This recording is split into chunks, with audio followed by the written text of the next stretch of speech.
Halo, assalamualaikum warahmatullahi wabarakatuh. Kembali lagi, sahabat desa di channel Desapedia. Terima kasih sudah klik video ini. Jangan lupa untuk like, komen, dan subscribe untuk kemajuan channel Desapedia agar bisa mengupload informasi bermanfaat kepada sahabat semua. Kali ini saya akan mengupload tutorial penginputan data survei RT atau rukun tetangga di aplikasi pendataan SDGs desa. Oke, langsung saja kita klik aplikasi SDGs desa.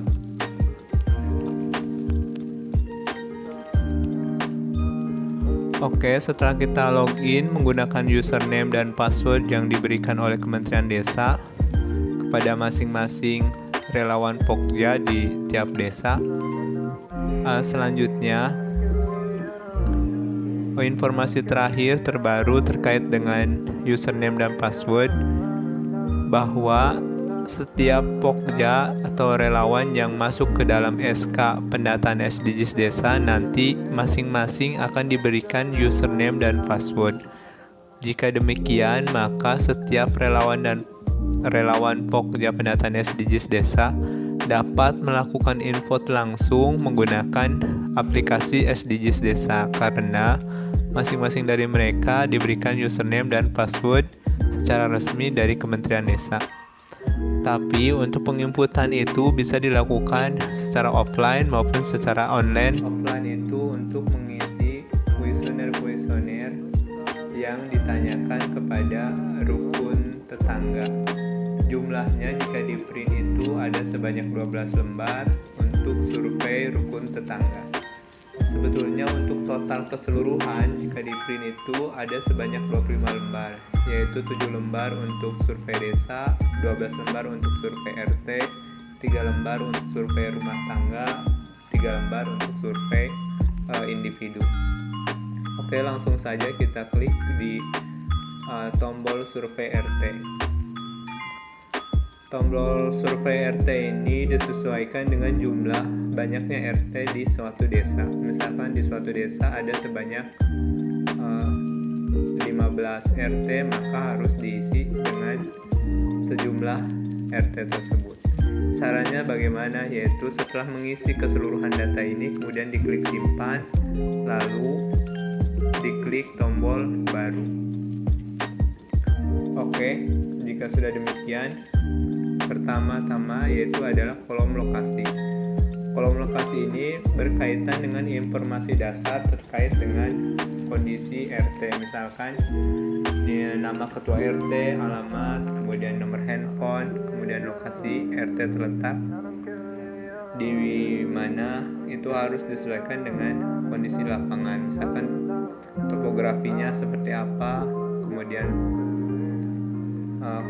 penanaman atau pemeliharaan pohon di lahan kritis apakah ada atau tidak, kemudian pemanfaatan laut di perikanan tangkap, kemudian ditanyakan juga jika di wilayah pesisir berapa jumlah warganya. Tapi jika kemudian tidak ada pesisir pantai, maka tidak harus diisi. Di sini ditanyakan juga terkait ketergantungan warga terhadap hutan. Apakah ini tinggi, sedang, rendah, tidak tergantung. Ini bagi desa yang memiliki kondisi dengan banyak jumlah hutan di desa tersebut. Oke, selanjutnya di kolom pengurus ini diisikan ketua RT. Namanya siapa, kemudian nicknya berapa, nomor handphonenya berapa, kemudian menjabat sejak tahun berapa di suatu RT tersebut. Setelah kemudian terisi, ini bisa langsung disimpan atau kemudian ditambahkan pengurus baru. Oke, selanjutnya di kolom lembaga ekonomi ditanyakan juga apakah di suatu RT atau RW tersebut ada agen TKI, kemudian apakah di RT RW tersebut terdapat sentra industri. Kemudian ditanyakan juga keberadaan, apakah di tempat tersebut ada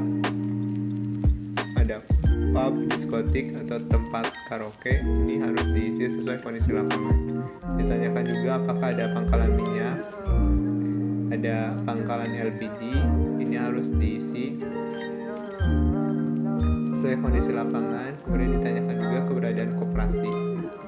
Ditanyakan juga kios, sarana produksi petani nelayan, misalkan koperasi unit desa, kemudian unit milik BUMDes, dan kios milik selain KUD dan BUMDes.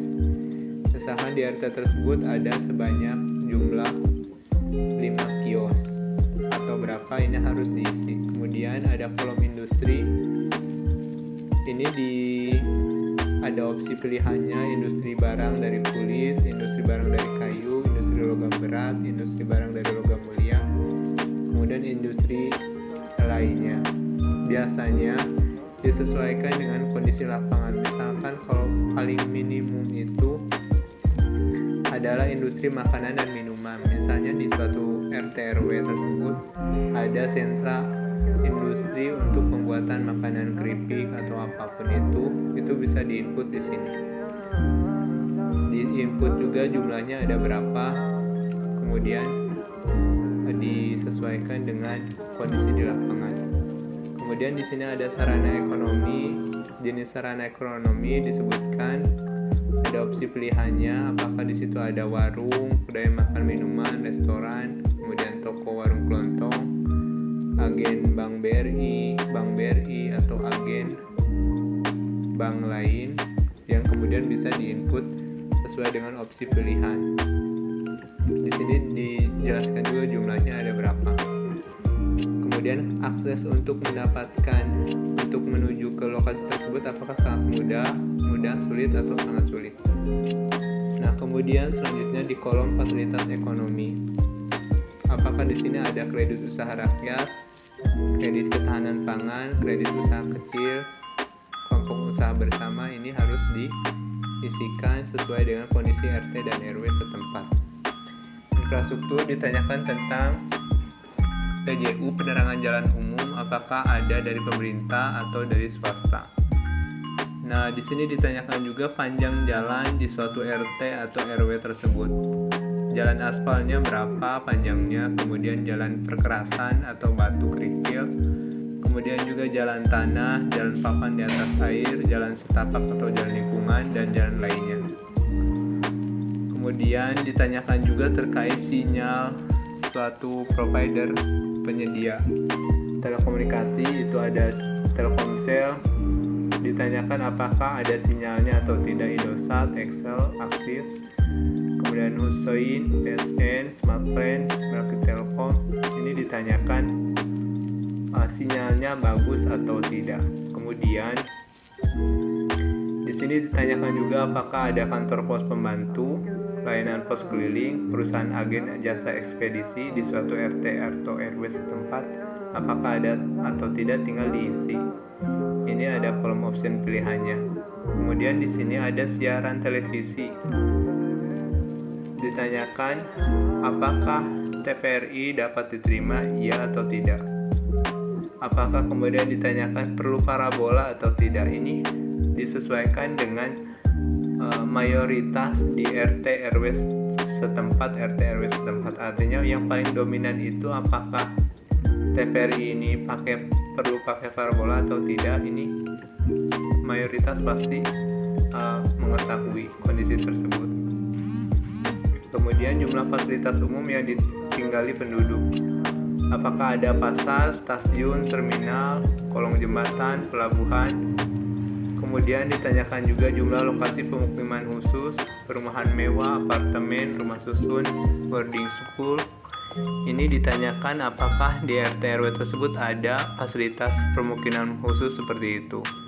Harus diisi sesuai dengan kondisi di lapangan.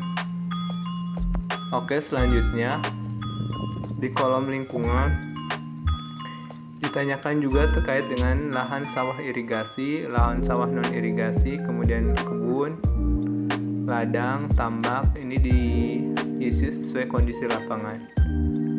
Di RT RW tersebut apakah ada sungai yang melintasi, apakah ada danau yang terdapat di suatu RT atau RW tersebut, kemudian ketersediaan sumur bor apakah ada atau tidak, ini opsi pilihan. Kemudian ditanyakan juga pencemaran setahun terakhir, apakah air tercemar atau tidak, kemudian apakah tanah tercemar atau tidak, kemudian udara apakah tercemar atau tidak. Ini dijawab berdasarkan kondisi lapangan pada tahun terakhir di mana kejadian itu ada. Nah, selanjutnya di kolom bencana. Ini ditanyakan ada opsi pilihan, ada tanah longsor, banjir, banjir bandang, gempa bumi, tsunami, angin puyuh.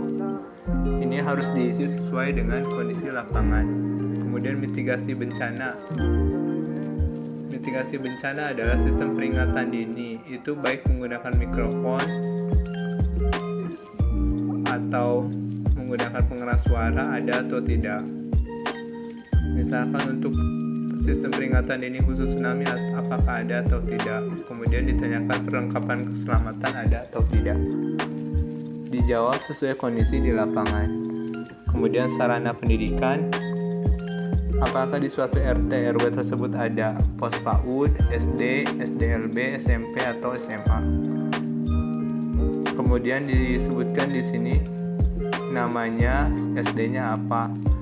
Nah, kalaupun misalkan ada lebih dari satu, maka bisa setelah menyimpan kemudian mengklik setelah disimpan, kemudian diklik baru.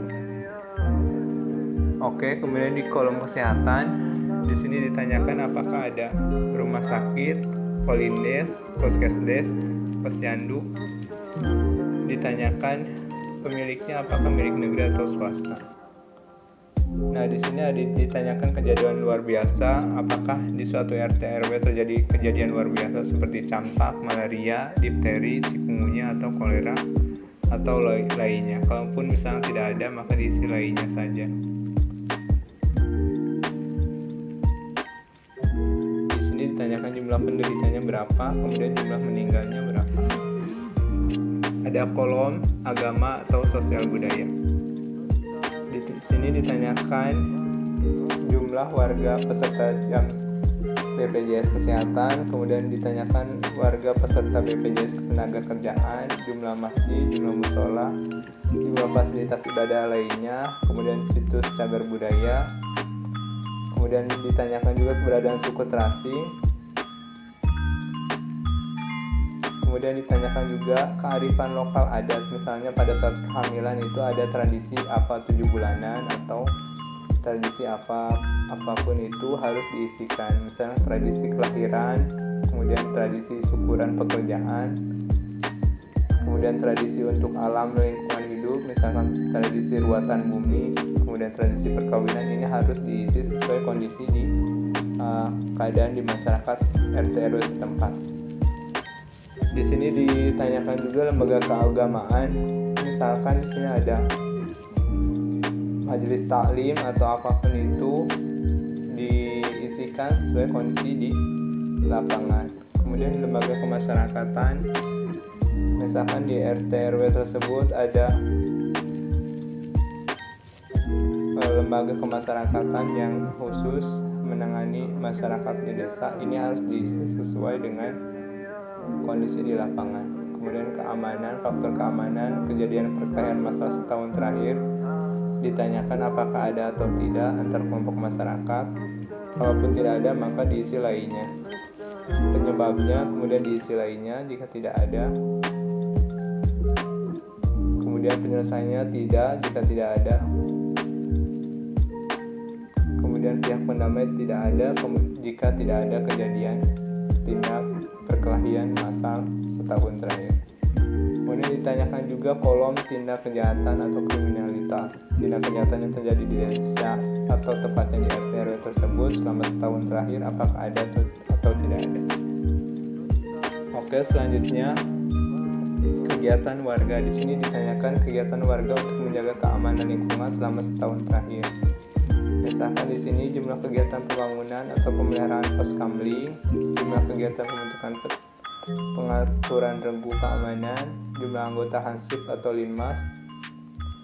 Apakah di sini juga ada data pelaporan tamu wajib lapor 24 jam? Ini harus diisi sesuai dengan kondisi di lapangan. Nah, demikian itu adalah bagaimana cara untuk entry survei rukun tetangga di aplikasi pendataan SDGs desa. Jika seluruh data sudah terisi, maka tinggal simpan, kemudian upload. Nah, kemudian mengklik tombol baru.